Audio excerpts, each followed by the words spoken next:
I'd like to give you a great tutorial on the best lazy girl guide for a smoky eye. Are you ready for this? Because I'm going to make it simple and easy.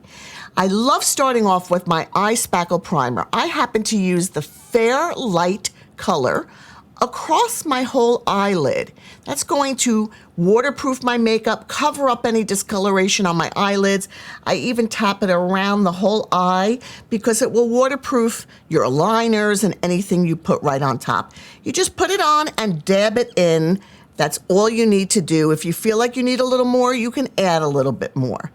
Once you've done your eye spackle, I'm going to use one of our waterproof eye Kajal pencils in the color Smoky Quartz as my all-over lid color. How you work these is you just apply it to your lid. But let me just say, once you put these on, they stay in place. And what does that mean? You don't have a lot of playtime. That means once you put it on, you're going to blend it in immediately at the edges with your finger. Now, I'm bringing it up past my crease, almost to under my underbrow area, but I'm going to leave that with a light color, and I'll show you that in a minute. So you're going to put this on your whole eyelid. Not only is it good for a smoky eye, gals, but you know what else it does? If your eyes are hooded, it helps to recess a hooded lid as well. And I have to say, when you don't have to do an outer corner and an inner corner and a crease, you know, it just makes life that much simpler. So there's that Smoky Quartz eye Kajal across my whole lid, and you noticed I took my fingers and I blended out the edges. Right now, I'm going to take a brush with our French Vanilla Baked Highlighter, and that's where I'm going to lighten under my brow. It's almost like a brow lift. So you're keeping the attention focused just under your brow, and everything else is just smoky. So again, that French vanilla right under your eyebrow. Of course, I'm always going to tell you, do a great brow, fill in your brows. That's so important. And I'm even going to take that French vanilla. I'm using an eyeshadow brush, but you can use a finger as well. I'm going to do that inside corner because the nose actually casts a shadow in here, and that's why we often have that darkness right through here.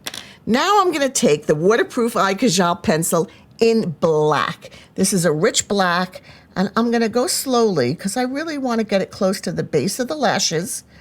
And you get it as close to the base, and what it's going to do is not only going to frame your eye, that's how important liner is, but it's going to look like a backing to your lash, which makes your lashes look fuller even before you've put your mascara on. I have to tell you, framing your eye may be the most important thing you can possibly do.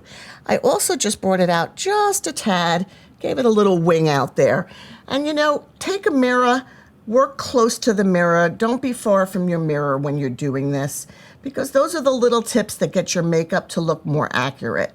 So again, close to the base of the lash. Remember, our eye Kajal pencils, they endure. Once you put your makeup on, you don't have to touch your makeup up at all throughout the day. That same Smoky Quartz that I did across the lid, I'm now going to do under the eye. So I'm going to take it and I'm going to use it right under my lower lash, and I'm going to connect it to the black line that I did on the outer corner. Again, that Smoky Quartz that I used on the lid, I'm going to take and use under my lower lashes and connect to the black. And then I'm going to finish with our fabulous mascara in black. And this is going to give me voluminous lashes. It's going to open up my eyes so I look more awake. And of course, if you want to add more layers, you can. Remember, I'm the lazy girl guide to makeup, so I'm going to do whatever it takes to get out of my house quickly and know that I don't have to touch my makeup up all day. And you know what? Sometimes it's nice to just have a pencil that couples as a liner and a shadow. And that's what our eye Kajal pencils do for you. So I'm going to recommend that you do the mascara across the top. If you want to miss your lower lashes, you can. But I always like to add a little bit to my lower lashes so I have a little bit more balance around my eye. And even if you make a mistake, you can wait. And when it dries your mascara, it will flake right off. But you never have to worry about that because don't attack it when it's wet. That's the little trip and tip about mascara for you. And that's my lazy girl guide to a great smoky eye.